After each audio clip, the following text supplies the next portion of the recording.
Hello, this is Suzuki, and here we are together again on YouTube. I'm sitting on my motorcycle right now, and it's like 9 o'clock at night.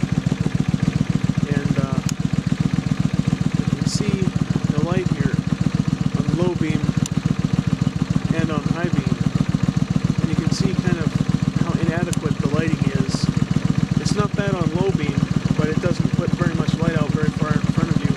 And it's especially not very good for night riding, which I don't care to do as much because of, for example, large animals that you can't see that will run out in front of you at random times occasionally. So that's definitely not as good as I would like it to be. So I have hopefully remedied the situation with these. I think that's a little better than before with the high beam on and off. They are two halogen lights that I bought from JP Cycles. And I can put links and stuff in the sidebar. So left is blue for high beam, low beam, high beam, and right's neutral.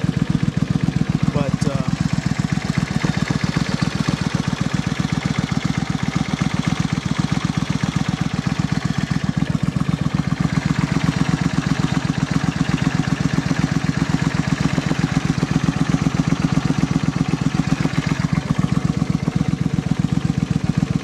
I'll have to post a video during the day to see how they're mounted as well. It's pretty dark right now. And here's a view looking right at it. The high beam is on, and you can see the other two lights that are mounted right under the blinkers.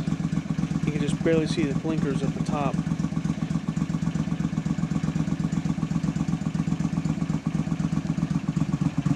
But I'm pretty happy with the additional lighting, and it should make for a lot better visibility from a different car's perspective on the road during the daytime as well. And that's exactly what I'm going for. I wired it so it only comes on when I apply either the foot brake or the hand brake. And it's on upside down because the angle pointed up more when it was upside down.